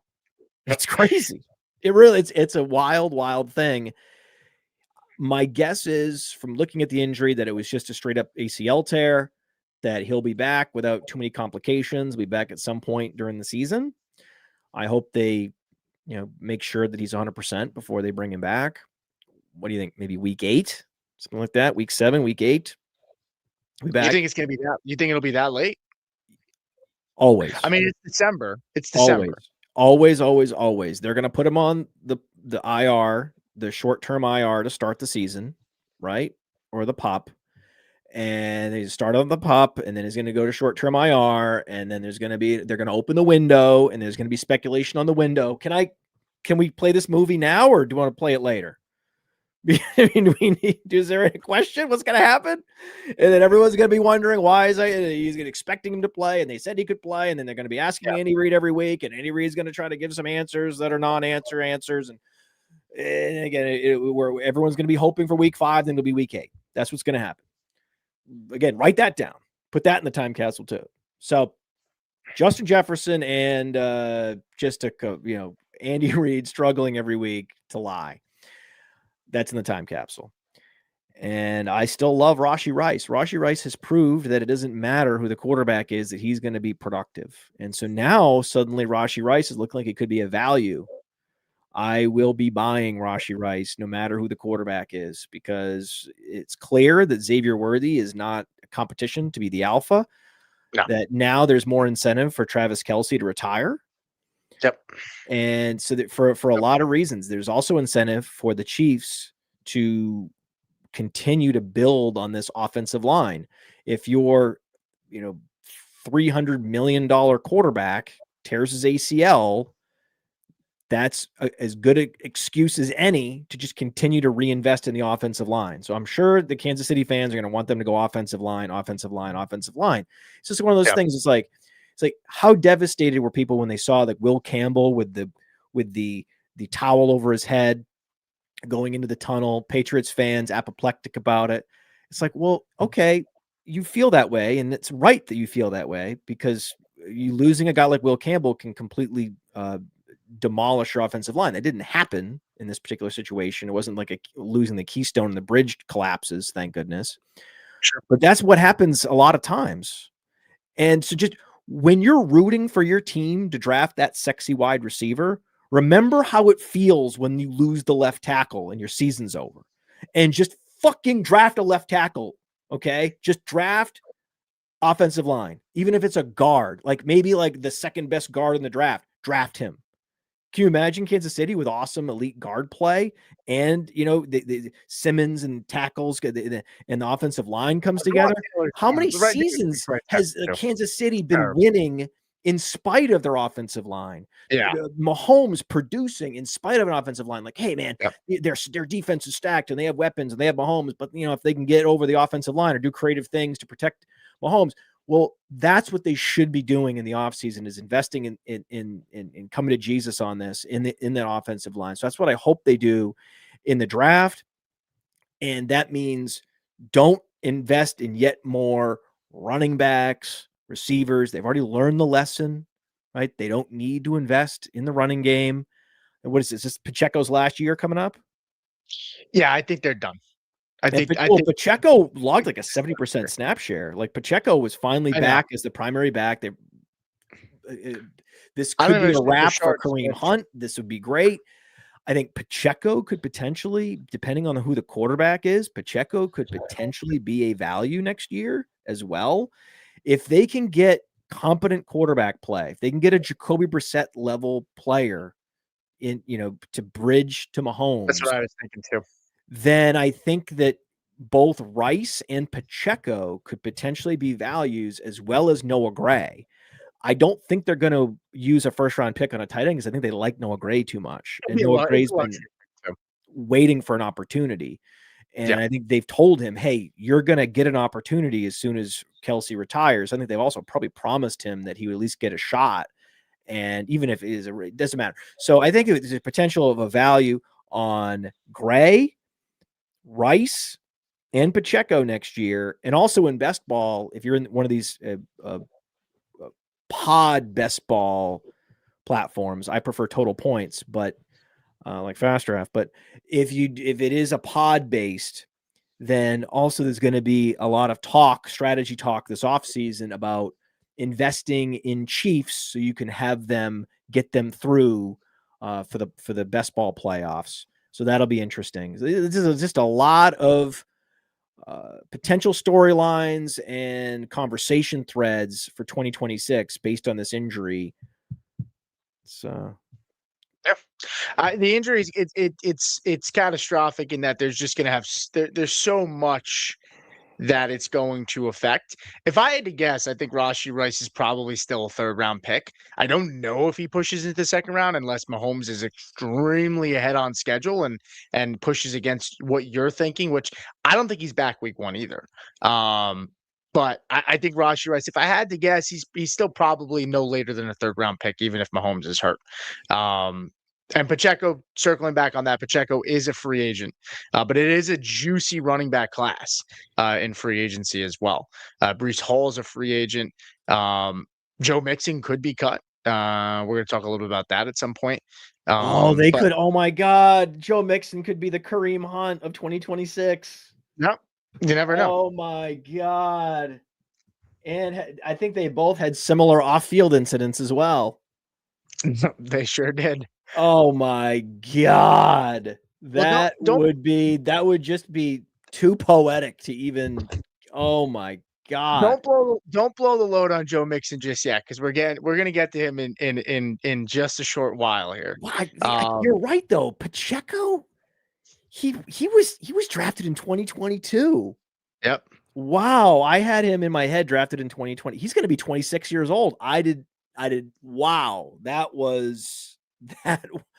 that's surprising. I could pretty much recite the years guys were drafted pretty well. That one got me.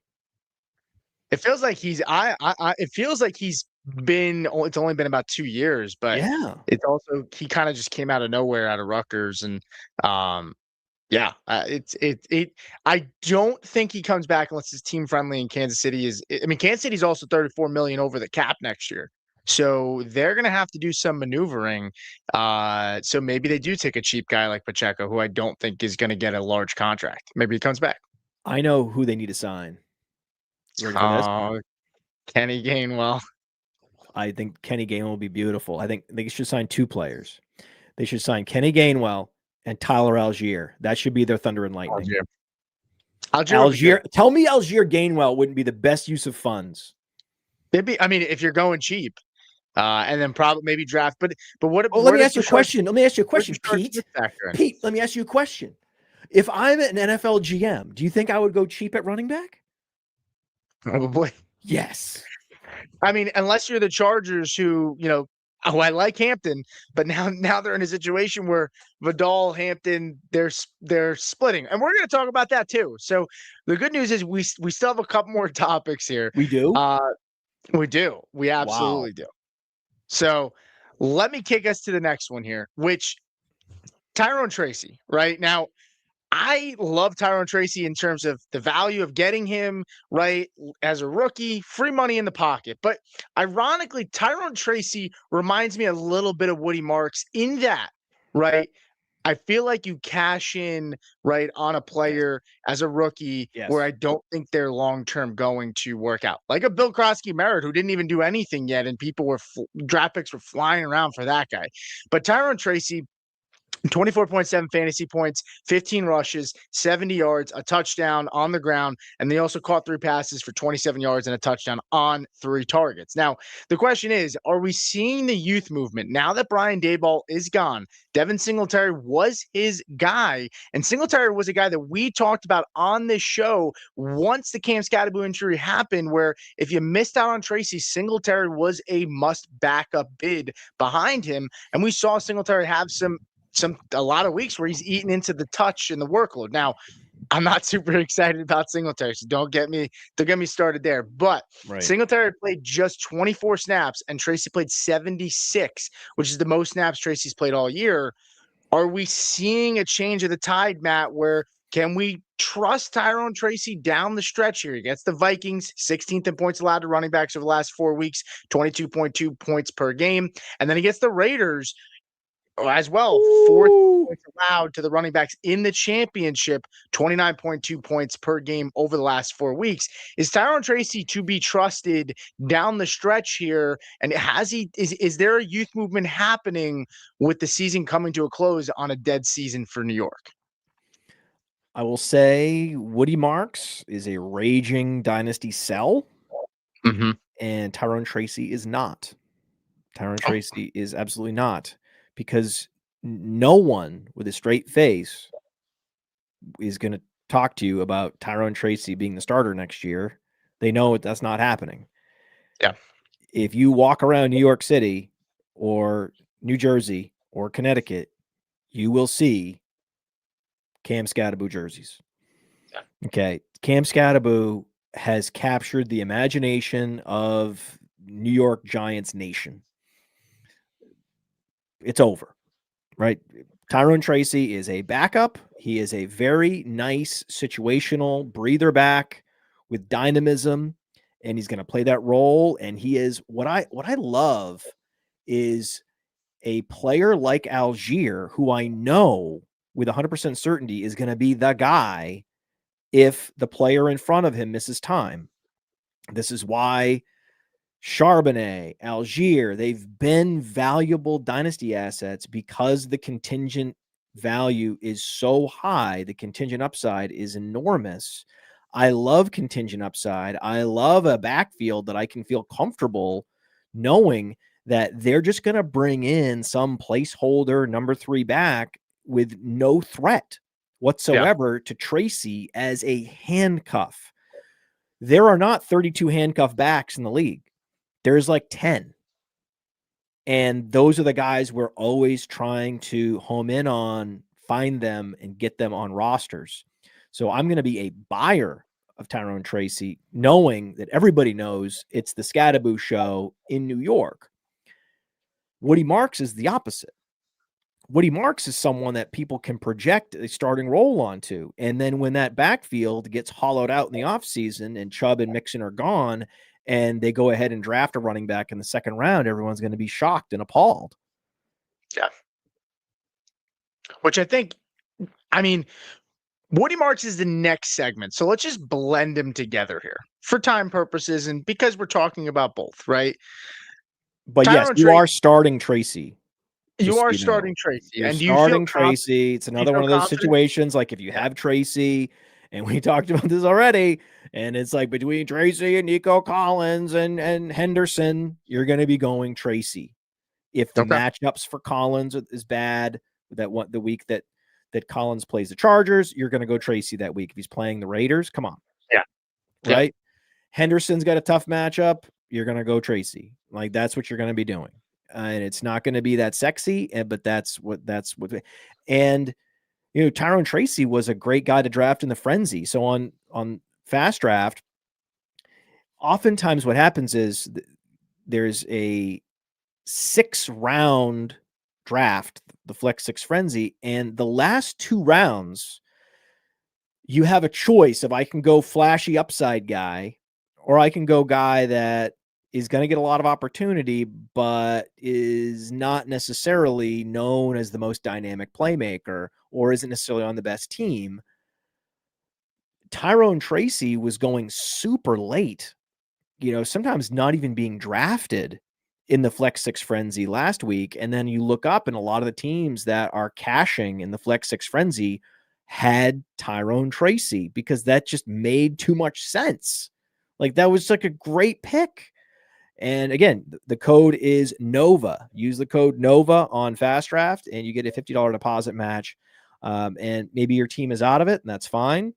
The Super Slam, you pick any 6 guys and you put them in booster spots. That's a fun game. Or the Frenzy, you're drafting against 7 others for this coming week 16. And yeah, I like Tracy a lot, but the horses are out of the barn, man. Like, it's all about Scadaboo in New York. It is. It is. I think Tracy, the time to cash in was in the off season, right? Coming into the year where you probably could have sold him for 2. And when you talk about Woody Marks here, right? You're holding him though, right? You're holding him, Tracy. You're holding. Yeah, you're not gonna. You're also just not gonna get the value that you want for Tracy. He's a great. No, I think he's a buy. No, he might be. I mean, look, they may not really. They're probably not bringing in much competition next year anyway. They're not going to spend draft capital on another back, right? They're banking on Scadaboo, right? So Tracy, the receiving value too. Scadaboo might, when he comes back, he may also not really have a full-time workload, right? With the way he plays, how tough he plays, Tracy should still have some sort of value, and that's an ascending offense regardless. Now, we don't know who the play caller is going to be, but with Jackson Dart, now I'm not putting all my chips in. I mean, I have heard people say that Jackson Dart is a top 3 dynasty quarterback going forward. I think it's bonkers. The Giants have shown us no trust that they can build up anything around somebody sustainably. And so I like Jackson Dart. I like some of the pieces there. I think that offense could be good. And so I do think Tracy is a hold right now. It's worth buying him possibly too. Buy. I don't think I'd spend a second on him, but there are some people that might be willing to throw him. Now, I don't know how much you can pay for him right now if you have trading available, because if it's a playoff team right now, right, and you're looking to buy him and maybe the team's eliminated and you still have trades available, I would definitely buy him for the last 2 weeks here if you're a contender and you're still in the playoff. Late second for Tracy is not a bad deal. Late second for Tracy. Especially if you're contending this year. If you're baking in this year and you're still playing and you can use him this year, that would make me more comfortable to pay a 2. If I'm eliminated, I don't know that I'm paying a 2. But if I'm playing this year and you can play him, you can trade for him, I would be more comfortable paying a 2. Yeah. What an ultimate situation in Dynasty. If trades are still open and you're in contention, your number one priority right now needs to be acquiring Tyrone Tracy, because you get to play him and start him and help win a championship this year. And then you have an awesome asset that has huge contingent upside in the years ahead. And then he's going to be a free agent, and then he's going to sign somewhere else, potentially as a starter. You like Tyrone Tracy. I think we laid out a pretty incredible case that anyone who is still alive in their Dynasty League should be looking into Tyrone Tracy if trades are available. You might be able to get him for less than a 2. I mean, unless the person selling him is a pig and is trying to gorge you because of what he did this past week, there's a real good possibility you could get him for less than a 2, honestly. Third. Yeah. Offer a third, see what happens. Yeah, I'm with that. Now, we talked a little bit about Woody Marks. He leaves the game early. Shocker, right? How many times has he gotten hurt in these games? In some cases, he scores that touchdown, but it's considered a fumble. And some leagues didn't even credit him the touchdown because technically it was a fumble pickup. I think CBS is scoring.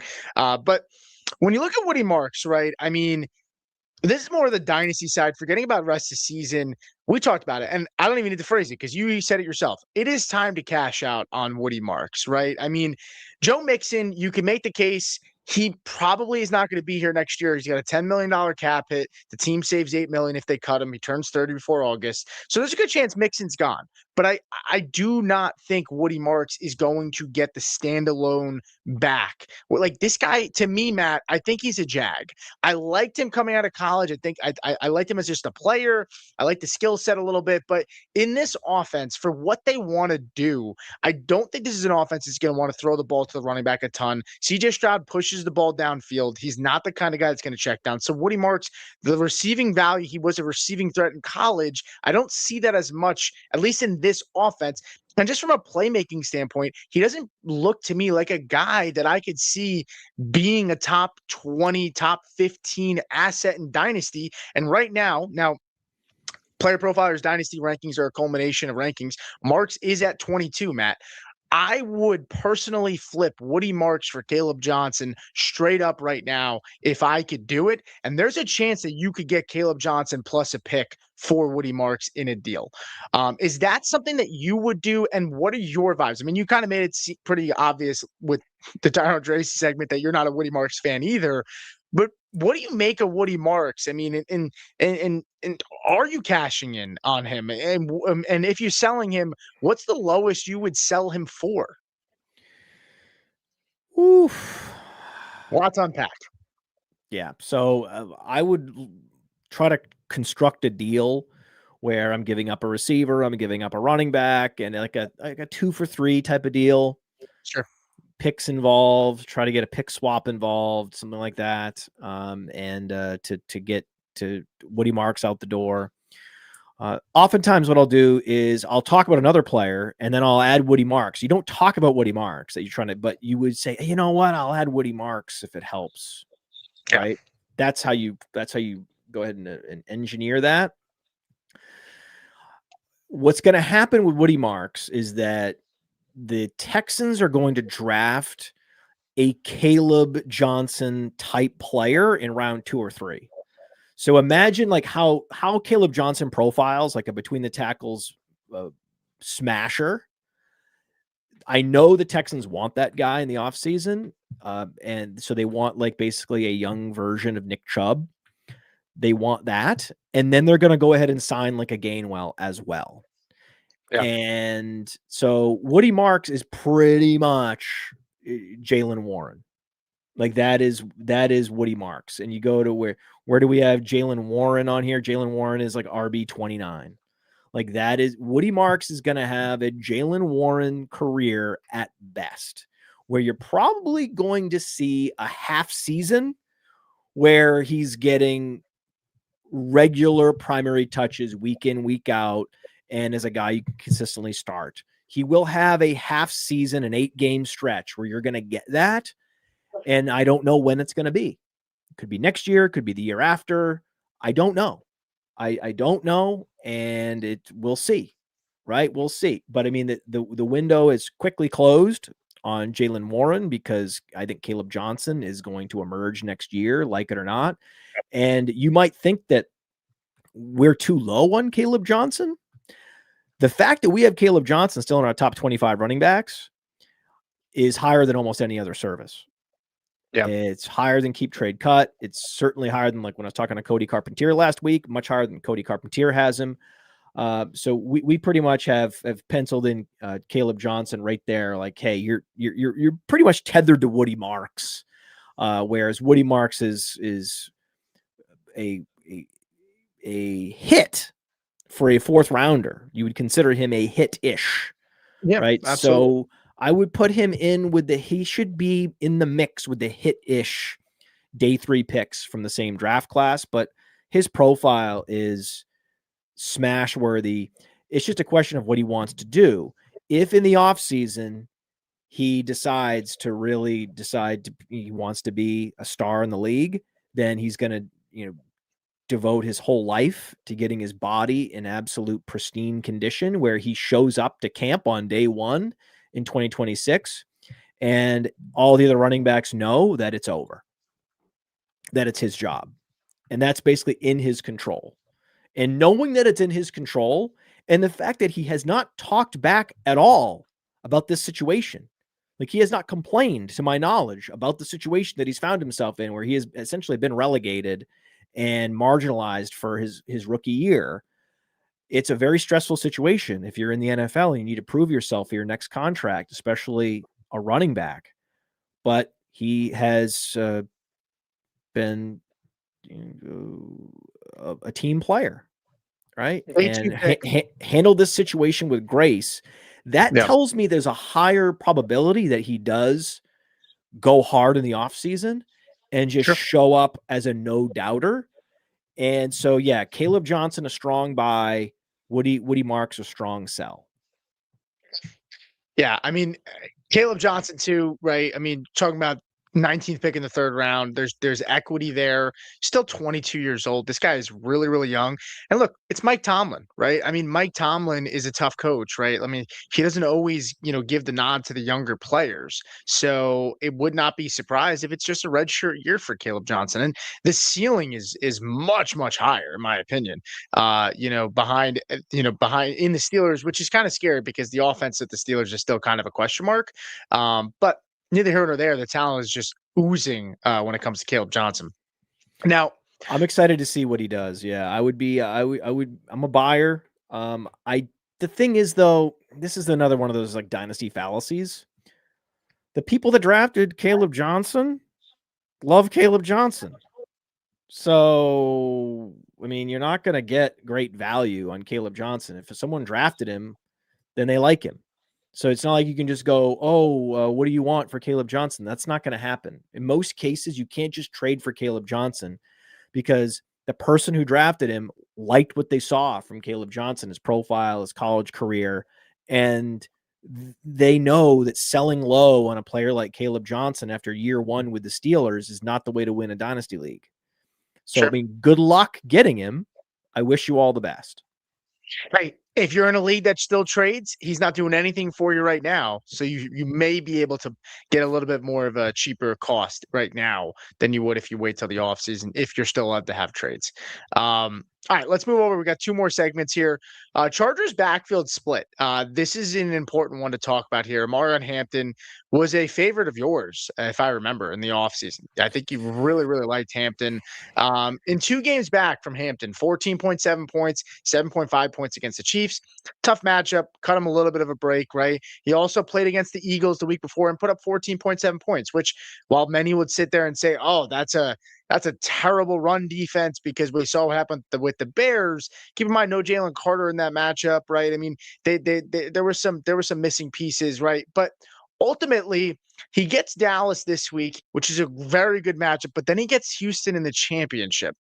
And I guess to me, I value him as somewhere around an RB, low end RB2-ish with Kamani Vidal nipping on his heels. Now, we've seen so far, Kamani Vidal has dominated the snap share 69%, 64.5% the last 2 weeks. Hampton just 31% snap share and 37.1% snap share. But Hampton did out-touch him this week, 16 versus 13 when he combined receptions plus rushes with just a 37.1% snap share. It kind of felt like they grinded out the game with Hampton at the end there, and they started to get more trust. And I think Hampton's going to start to bounce closer to that 50% down the stretch here. And he's got an awesome matchup against Dallas, Matt. I feel like you have to play him against Dallas, even with Vidal nipping at his heels. Am I crazy to assume that with the snap share being as low as it is? We did this with Henderson already, where it was like we kept recommending you play him, and then he went off, the 2 touchdown game, and it was like, oh, but you said to start him the previous week, and I didn't, and then so I don't like you going back to him every week, and broken clocks, right? Twice a day, blah blah blah blah blah blah blah blah blah. It's like, no, you're just in deeper leagues. If you have Henderson, you're just playing him because one of these weeks, they're gonna unwrap the present and they're gonna play with the toy. That's what they're gonna do. Yeah. And this feels like the week that they do it. This was a warm up, and I think you saw him try to hurdle a guy. You see that? He tried to hurdle 2 guys. And he got worked out, but he did it. He was smashed to the ground after trying to hurdle 2 guys. That tells me like this guy's feeling himself, and I love that. I love that he's out there feeling himself against that defense. He is going to be elite. So he is a strong buy in all formats. I think you play him with the expectation that the snap share flips this coming week, and then the opportunity share is really going to flip. Like if he's out touching him, even if he's not getting the snaps, imagine what he's going to do when he actually outsnaps Kamani Vidal. A big part of that is Kamani Vidal in pass protection. This is just what these veteran coaches, they like to have the guy they trust more in pass protection. That's why he's out there. That's just like in Pittsburgh, that's why Caleb Johnson's not out there. It's just what they feel comfortable with. Certainly Aaron Rodgers doesn't feel comfortable with a rookie running back. I'm sure Justin Herbert's not nearly so sensitive and about his protection. But anyway, this is all to say that, I think this is one of those chasing rainbows weeks for Hampton. Absolutely. Me too. And on the topic of Hampton, Kamani Vidal, right? Is he a top 5? We talked about there's not many handcuffs in true handcuffs, right?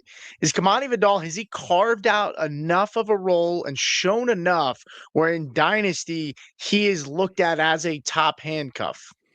Is that where you view him at this point? We talked about all the young running backs around the league with Cody Carpentier on the Sonic Truth Dynasty podcast that came out. So look for the Sonic Truth show. Everything we talked about, still very relevant. And my number one buy at running back in terms of, sleepers, inexpensive players to add in trade as throw-ins, it is Kamani Vidal. For all the same reasons we talked about with Tyrone Tracy. It's just rinse, repeat. Everything I said, just rinse, repeat. We know that Scadaboo is the main guy. We know that Hampton's the main guy longer term. But we also know that they're done at the position. There's not the probability that the Chargers draft a running back at all is about the same as the Giants. And it's probably bottom 10 in the league probability that they even draft a running back. It's not even a strong running back class. Yeah. So this is just another exercise. As soon as we get into 2026, make your top 10 list of your top 10 handcuffs that are legit real handcuffs. They have to be Charbonnet, Algier level certainty that they're going to take over. If there's an injury ahead of them, there's usually 10 of these guys. Vidal and Tracy are going to be 2 of those 10. And I'm going to go try and get all 10 on every Dynasty team. Fair enough. And by the way, we talk about Charbonnet. Do you think is Walker going to return, or is he done? Because he's on a contract year too. We just out of curiosity, because you talk Charbonnet and we talk about competition and at the position and all that, and you made a case about Charbonnet and Tyler Algier, and if the guy in front of them goes down, they are the guy, and they don't have much behind them because they are such good backups or 1A 1Bs. Really, not as much Bijan and Algier as it is Walker and Charbonnet. But do we expect Walker to come back? I mean, he's still really young. He's kind of a sneaky player too, where he hasn't done much this year, but for Dynasty, he could find himself in a really, really sweet spot. Yeah, it seems like there's no data behind this. So, but take it for nothing. It's worth nothing, what I'm about to say. But it just feels like guys like Kenneth Walker that are viewed as injury prone, that struggle for reasons that are not related to their talent, they often will catch fire in their second location. And this isn't just football. This is a lot of other sports. You see this. Yeah. Where the guy has an incredible pedigree. The coaches, the scouts, they love him. They love him. We're talking about like next level dog rating plus athleticism. Like coaches love that. If you're explosive and you want to run people over, he will find a team. This is one of those players where we as fantasy gamers will look around and be like, well, Breece Hall is just a better fantasy player. He's a better running back. And then every scout around the league will be like, are you crazy? Like Breece Hall is soft. Breece Hall is this. Breece Hall is that. You know that Breece Hall is the type of guy that the fantasy players love, and Kenneth Walker is the type of guy that the NFL grinders love. Okay. So for that reason, the team that he's almost least likely to go back to would be Seattle, right? I mean, I just think that it's very unlikely he goes back because they have Charbonnet. They've seen enough of Charbonnet. They've been rotating them evenly for a number of games. And I just don't see a scenario that's very uncommon where you've already decided that you have a back that's as good or not better than your incumbent back. It's very rare that that running back comes back. That's the perfect situation and recipe for a running back to move on. The only reason he might stay is because Seattle's doing so well. Sure. You see less turnover on the winning teams, the good teams. Those players are incentivized to stay because they want to win and they want to keep that nucleus together if it's working. But with Walker, I think that's an exception where it's like the continuity that we have with Walker is not related at all to the team's success. I think they're attributing a lot of the team's success to the defense stepping up, to the offensive coordinator and the new system they have that is, heavy packages. And it's all the more reason to dismiss Walker, right? Hey, if Walker couldn't be super successful in this system, then I think we need to move on from him. So my bet is that he moves on, but then he does have success with his next team because that next team is going to want him badly. He's going to go to a team where the scouting department absolutely loved him going back to Michigan State. Yeah. And the fact that he's already proven he can catch passes and that he's not a one-dimensional player tees him up to be a big winner from NFL free agency. You heard it here. Kenneth Walker, Dynasty buy from the Podfather. I agree about that as well. I would say he's a buy for me too. I liked him. I like the profile. It's not really hasn't been about too much about the talent, just the health. And honestly, that offensive line really hasn't been that good. Even the good year this year, the offensive line's still not very good. Now, last segment of the day. And this is going to be a fun one. Battle of the twos, right? We're going to talk about two players right now that are the number two options at the wide receiver position on two very good offenses. And it's a very important topic to discuss. It's George Pickens and it's Jameson Williams, right? And right now, these two players, Pickens was regarded as possibly we were getting top 5 wide receiver talk from him about him, for a long stretch of the season, right? And now he's kind of fizzled out the last couple weeks, right? And Jameson Williams has been the complete opposite. Start off really slow. A lot of fantasy managers getting dunked on for drafting this guy, being high on him this year. And Jameson Williams has done nothing but produce over the last 7 weeks. 3 20-point games in the last 7 weeks, one below 16, which was the donut that he put up against the Giants. But other than that, I mean, Jameson Williams has been extremely hot. Pickens, not so much. And now when we look at the schedule, Matt, rest of season, I'm going to give you both of their schedules. You tell me which guy you prefer rest of season. Okay. George Pickens is going up against the Chargers defense this week. We just talked about stingiest to the defense to wide receivers, but then he gets the Washington Commanders in the championship, which sounds oh so juicy. Jameson Williams gets the Steelers this week in a great matchup. 29th in points allowed to the wide receiver position this year. And then he goes and plays the Vikings in the championship, 3rd in points allowed to wide receivers, but that's going to be in a dome. I know who I'm picking for the rest of the season, but if you had to pick one guy here, who would it be? If you've been listening to the whole show, you know what we're going to say. Who is the mega talent in this dichotomy? It is George Pickens. Who is the player you're starting? It's Williams. Yeah. Just take all the analysis that we've had for this whole show, roll it up and apply it to these two guys, and you know what to do. I mean, even in Dallas, they've got a good tight end. Flournoy is earning targets. It's not consolidated like it was when CeeDee Lamb was missing. CeeDee Lamb is back 100%. So now also he's clearly not the number one, and Pickens is going to have to he's going to probably make some spectacular plays, but it's going to be one of those situations where Jameson Williams going to catch a ball, there's going to be a safety that takes a bad angle and he shakes him off and scores a touchdown, and it's kind of easy and embarrassing. Okay, that's what's going to happen.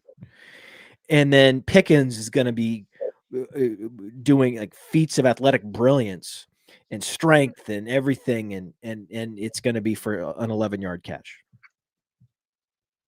And then he'll go punch a defender and get ejected, and you'll lose your fantasy football playoff matchup. Maybe not that. You might see him yelling at Dak on the sideline. Yeah. That's probably what's going to happen. You'll see him yelling at Dak on the sideline. He'll throw his helmet or something. And again, he will be more impressive in his 11-yard catch, but he's not going up against teams with safeties taking bad angles. Well, sorry. To me, it's also a tale of two halves of the season for both of these guys, right? Dan Campbell took over the play calling, and since that's happened, Jameson Williams has been phenomenal and had been a focal point of the offense. George Pickens was on fire. Now, a lot of that was CeeDee Lamb was there, but then CeeDee Lamb disappeared, and then he came back. And we really haven't seen Pickens over the last 3 weeks really be that guy when he was that alpha. We're not seeing it. It's back to CeeDee Lamb being the alpha. And we've seen Jameson Williams has been able to produce lately, even with St. Brown being an alpha. We're not seeing both guys produce in Dallas and have blow up games. We've seen it right now with the Lions, where St. Brown and Jameson Williams have both popped for multiple weeks lately in the same game. So if you're making a decision for flex, Pickens, I'm taking Jameson Williams. Pickens or Hampton. This week, I would go with Hampton comfortably. There it is. Comfortably. This was a player who was outsnapped by Kamani Vidal, and we're saying play him over Pickens. Yeah, think we're at that point. From the Podfather to you, I deeply appreciate you tuning in. And many ask, what can I do? What can I do to help support the host, the research they do, the production costs? Go to PlayerProfiler.com, Dynasty Deluxe, World Famous Draft Kit, Rankings, DFS Dominator, and of course, data analysis. Subscribe to any one of those, and you support all of us and take Player Profiler to the moon.